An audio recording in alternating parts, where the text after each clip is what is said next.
Hello fellow coffee botherers, as promised this is a second video in the Sage or Breville dual boiler series, and in this one I'm going to be demonstrating using the machine while going into more detail about it. And because I'm useless at multitasking, I'll do all of the talking and then I'll let the very talented Ollie and Wes edit it all together so you can watch the demo while listening to what I've got to say without me having to try to do two things at the same time. So let's make coffee. So I'm demonstrating what I'd call normal daily use in this video. Kevin!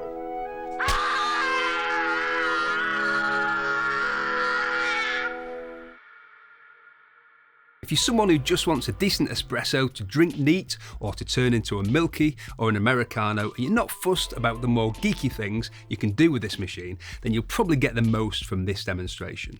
In future videos I'll be explaining things like Slayer shots and using bottomless portafilters, pairing with different grinders and so on. So if you're interested in that, subscribe and allow notifications so you don't miss any future videos when we've uploaded them.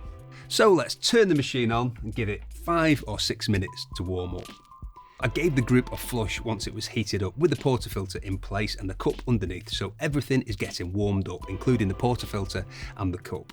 The group is heated and the PIDs keep the group and the brew boiler at the same temperature, as if it was a fully saturated group. And as I mentioned in the first video, the temperature stability this provides is one of the key things about this machine where espresso quality is concerned.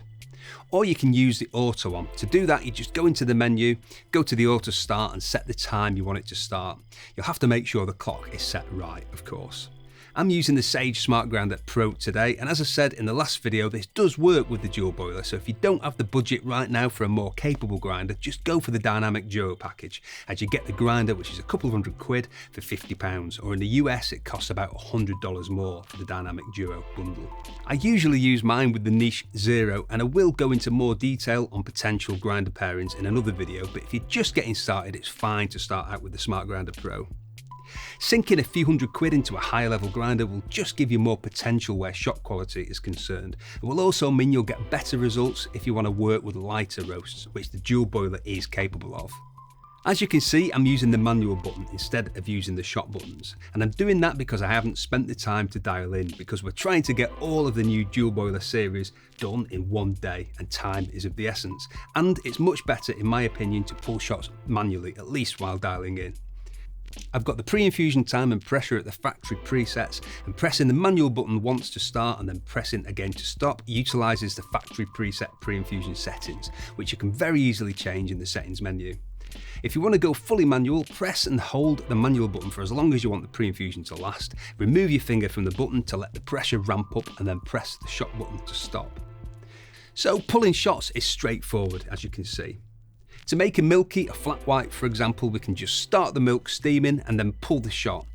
I'm using the ghost steaming method here, which works well on most Sage machines, and once we've done the video on ghost steaming, which we're planning to do, you'll see that pop up on the top right hand side of the screen, so add that to your watch later playlist to give that a watch later. You can use the normal jug in your hand method, but I'm going to be doing quite a bit of teaching on the ghost steaming method in the near future, as I think it's hugely underrated and it's much easier to learn to produce consistent texture with this method. And I think it's also a great way to teach how to do it manually, because once you can see what's happening when you do it with the hands off method, it's much easier to replicate with the manual method.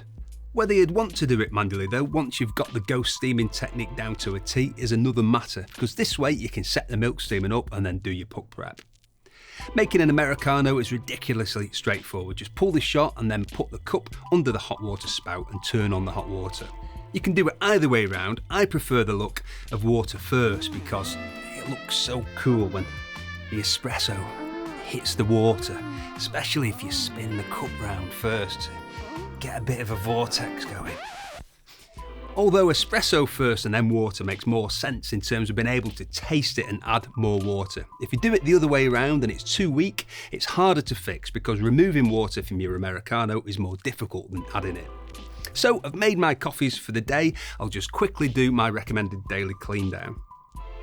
Line disc in the portafilter, do a quick water only back flush, a few blank shots to give the brew path and the solenoid valve a rinse, and then do this, flushing water through the group while locking and unlocking the portafilter. Then give the shower screen a wipe, Give the steam wand another purge and a wipe to make sure that's completely clean. Empty and rinse the drip tray, because even though it has a huge capacity, if you empty and clean it daily, you won't have to occasionally deep clean it as you will if you let it fill to full capacity. Dry the portafilter, give the machine a quick wipe and dry it. That's just good practice. In the much longer term, you're less likely to have little rust patches, etc. with any espresso machine if you do that. And empty the water tank. Fill it up again tomorrow. You don't have to do that, but would you leave water in the kettle overnight and use it the next day, or would you empty it and refill? So I'll let you decide based on your answer to that, and let me know in the comments below. You won't be judged, you minger. And we're done. I'll be going through daily, weekly and monthly maintenance and so on in a future video in this series, by the way, so if you were looking for more detail on that or anything else, just keep an eye out for the other videos in this series as they're released. So there you go, a demonstration and more in-depth information about the Sage or Breville dual boiler.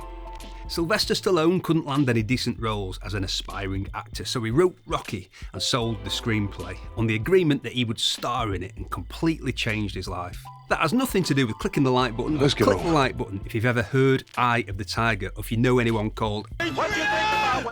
Thank you very much for watching, and if you love coffee and enjoyed this video, we've got tons of content about how to make better coffee at home to take you from beginner to home barista. We've got reviews and how-tos on the most popular machines. If you like the sound of that, click on my face to subscribe. Tatty Bye!